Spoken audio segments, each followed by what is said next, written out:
Hello friends, welcome to నవల హృదయం. ఈరోజు కథలోకి వెళ్ళిపోదామా?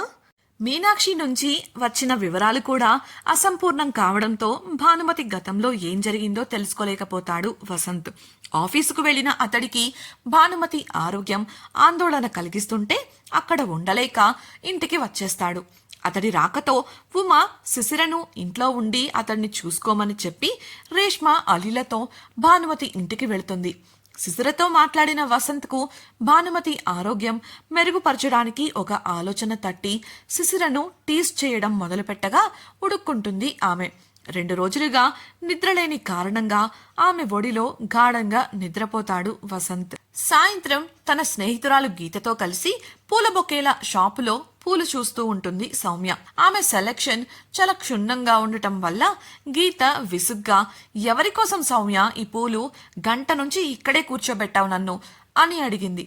అందుకు బదులివ్వకుండా సౌమ్య ఆ దుకాణంలో పనిచేస్తున్న అమ్మాయిని పిలిచి ఏదో చెప్పగా ఆ పని మీద లోపలికి వెళ్ళింది ఆ అమ్మాయి. ఇప్పటికైనా చెప్తావా లేదా సౌమ్య? ఇంతలా ఆలోచించి కస్టమైజ్డ్గా పూలు ఎవరి కోసం సెలెక్ట్ చేస్తున్నావు? ఆసక్తి ఆపుకోలేక మరోసారి అడిగింది. కాసేపు ఆగితే నీకే తెలుస్తుంది గీత. ఒక ముఖ్యమైన వ్యక్తిని కలవడానికి వెళ్ళబోతున్నాను, నా భవిష్యత్తును మార్చబోయే వ్యక్తి అని నవ్వుతూ అంది సౌమ్య. ఆమె మాటలు అర్థమయ్యి కానట్లు ఉండటంతో పాటు ఇక సౌమ్య వివరంగా చెప్పదని అర్థమై మౌనంగా ఉండిపోయింది గీత.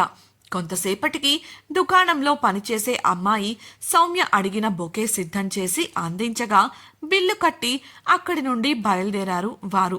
సౌమ్య ఎవరిని కలవబోతుందా అన్న ఆసక్తి గీతలో క్షణక్షణానికి పెరిగిపోతుంది. అయినప్పటికీ ఓపికగా కూర్చుంది.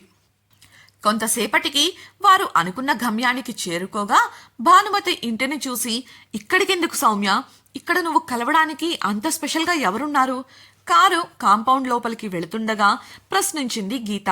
సౌమ్య అందుకు, భానుమతి గారికి ఆరోగ్యం బాగోలేదు గీత, ఇలాంటి టైంలో ఆమెను పలకరించడం మంచిది కదా, అందుకే వచ్చాను అని చెప్పింది. అప్పుడు గీత, మరి ఆవిడ నీ భవిష్యత్తును ఎలా మారుస్తుంది? అయోమయంగా అడగగా, నేను మనో కుటుంబం వారితో కలిసి కొత్త ప్రాజెక్టు మొదలుపెట్టానని నీకు తెలుసు కదా, దాని విషయంగా వసంత్ని కలవడం కుదరడం లేదు, భానుమతి గారి ద్వారా పనవుతుందేమోనని అని సౌమ్య చెప్పగా, ఓహో అలాగా అంది గీత. సౌమ్య మనసులో, ఎలా అయినా ఈ భానుమతి గారికి దగ్గరై ఆమెను నా వైపుకు తిప్పుకోవాలి, అప్పుడే నేను అనుకున్నది సాధించగలను అనుకుని ఈవిల్ స్మైల్ ఇచ్చింది. వారి కారు ఆ ఇంటి ముందు ఆగగా ఇద్దరూ దిగి లోపలికి వెళ్లారు. పని మనిషికి వివరం చెప్పగా భానుమతిని పరామర్శించడానికి అప్పటికే అతిథులు వస్తూ పోతూ ఉండటంతో వారిని నేరుగా భానుమతి గదికి తీసుకువెళ్ళింది ఆమె. ఆ గదిలో భానుమతి ఒక్కటే పడుకొని విశ్రాంతి తీసుకుంటూ ఉండగా వారి రాకను భానుమతికి చెప్పి వెళ్ళిపోయింది పని మనిషి. భానుమతి గుమ్మంలో ఉన్న సౌమ్యను చూసి లేవబోతుంటే, అయ్యో పడుకోండి ఆంటీ, మీరు లేవకండి అంటూ ఆమెకు వెనక్కు వాలడంలో సాయం చేసింది సౌమ్య. భానుమతి వెనక్కు వాలి కూర్చోగానే గీత నుండి పూల బొకే అందుకొని భానుమతి మంచానికి పక్కనే ఉన్న బల్లపై పెడుతూ, ఇప్పుడు మీ ఆరోగ్యం ఎలా ఉందా ఆంటీ? ఆప్యాయంగా అడిగింది సౌమ్య. వారి మధ్య కొంతసేపు సాధారణ సంభాషణ నడిచింది. అంతలో గీత ఫోన్ రింగ్ అవడంతో ఆమె ఫోన్ తీసుకుని బయటకు వెళ్ళిపోయింది. సౌమ్య భానుమతితో, ఇదేంటాంటీ ఇలా ఒంటరిగా ఉన్నారు? చూడబోతే దగ్గరుండి శ్రద్ధగా మిమ్మల్ని చూసుకోవడానికి ఇక్కడ ఎవరూ ఉన్నట్లు కూడా లేదు. ఇదే పరిస్థితి నా అత్తగారికి వస్తే అస్సలు ఇలా వదిలి వెళ్లేదాన్ని కాదు తెలుసా. మీలాంటి మంచి మనసున్న వ్యక్తిని చూసుకోవడం కన్నా ముఖ్యమైన పనులు ఏముంటాయి చెప్పండి అని నవ్వుతూ అడిగింది. భానుమతికి ఇలా జరిగిందని తెలియగానే ఆమెకు తెలిసిన వాళ్ల ద్వారా శిశిర ఇంకా భానుమతిని చూడటానికి రాలేదని తెలుసుకుంది. ఆ విషయం తెలియడమే తడవు. ఆలస్యం చేయకూడదు అని ఇలా బయలుదేరి వచ్చింది. ఈ కారణం అడ్డుపెట్టుకుని మెల్లగా భానుమతి మనసులో చోటు సంపాదించాలనేది ఆమె తాపత్రయం. అనుకున్నదే తడవు. అవకాశం రాగానే తన నాటకం మొదలుపెట్టింది. సౌమ్య మాటలు విన్న భానుమతి నోరు తెరిచి బదులిచ్చేలోపు, నేను అదే చెప్తున్నాను సౌమ్య గారు, కానీ అత్తయ్య గారు వినడం లేదు అంటూ శిశిర స్వరం గుమ్మం దగ్గర వినపడి షాక్ అయ్యింది సౌమ్య. ఆ వైపు చూసిన సౌమ్యకు చేతిలో 2 గ్లాసులు పట్టుకొని అందులో ఉన్న పదార్థపు వేడిని నోటితో ఊదుతూ నవ్వుతూ కనిపించింది శిశిర.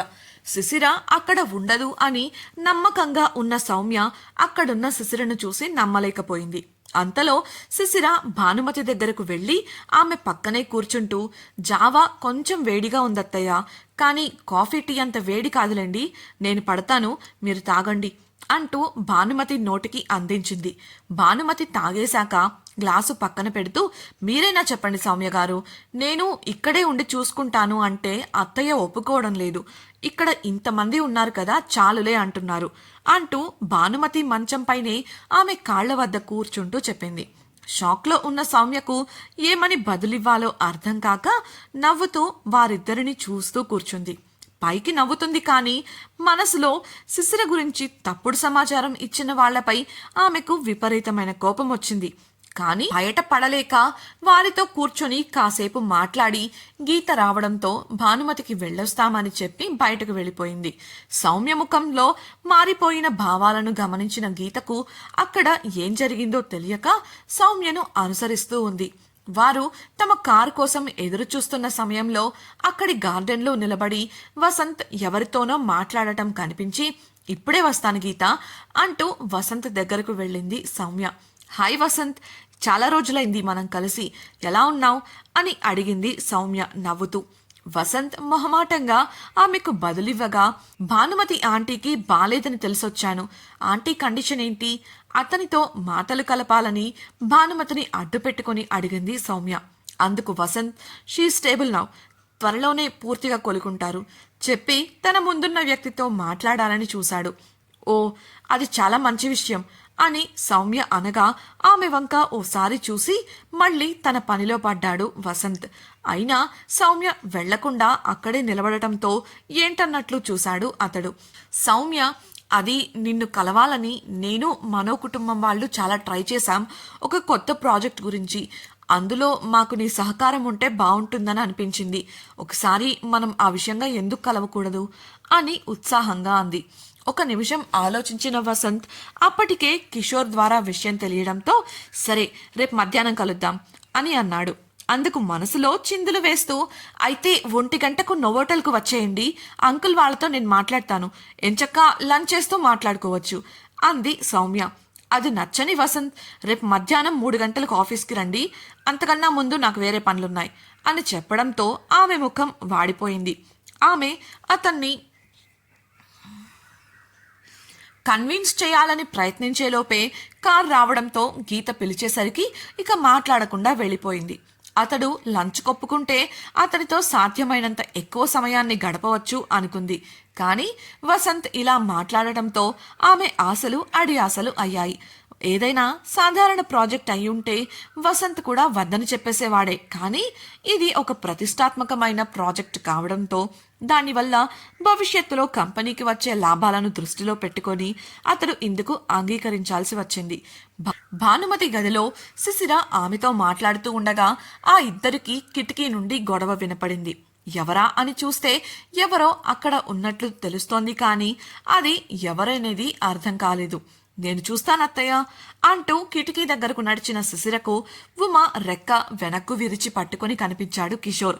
కిషోర్ అరవబోయినంతలో, అయ్యో అన్నయ్య, ఏం చేస్తున్నారు మీరు అని శిశిర పిలవడంతో కిటికీ నుంచి కనబడుతున్న శిశిర వైపు చూశాడు కిషోర్. ఎవరో దొంగ ఇక్కడ నిలబడి ఇంట్లోకి తొంగి చూస్తుందిరా, త్వరగా మన వాళ్ళని పిలుచుకురా అని అతడు అనగా, తను దొంగ కాదు ఉమా, ముందు దాన్ని మీరు వదలండి శిశిర నీరసంగా చెప్పడంతో వెంటనే ఉమను వదిలాడు కిషోర్. చెయ్యి నొప్పి పెడుతుంటే రుద్దుకుంటూ గుర్రుగా కిషోర్ వంక చూసింది ఉమా. ఆమెను చూసి నాలుక కరుచుకున్నాడు కిషోర్. శిశిర అరుపుతో తోటలో ఉన్న అలీ, వసంత్ అలాగే ఇంట్లోంచి ఇంకొంతమంది అక్కడికి చేరుకోగా శిశిర కూడా బయటకు వచ్చింది. ఇంతకీ ఉమా అక్కడ ఎందుకుంది? ఆమెను కిషోర్ దొంగ అనుకోవడానికి కారణమేంటి? కిషోర్ నిజంగానే ఉమా విషయంలో పొరపాటు పడ్డాడా లేక నటిస్తున్నాడా? ఇప్పుడు ఏం జరగబోతోంది? అసలు శిశిర భానుమతి ఇంటికి ఎప్పుడు వచ్చింది, ఎలా వచ్చింది తెలుసుకోవాలనుకుంటున్నారా? అయితే ఛానల్ను సబ్స్క్రైబ్ చేసి వసంత శిశిరం రాబోయే ఎపిసోడ్స్ తప్పకుండా వినేయండి. అలాగే మీకు ఈ వీడియో నచ్చినట్లయితే లైక్ చేసి మీ సన్నిహితులకు షేర్ చేయండి. మీ అభిప్రాయాలను మాతో పంచుకోవడం కోసం కామెంట్ సెక్షన్ లో తెలియజేయగలరు. ఇట్లు మీ నవలా హృదయం team. Thank you for listening.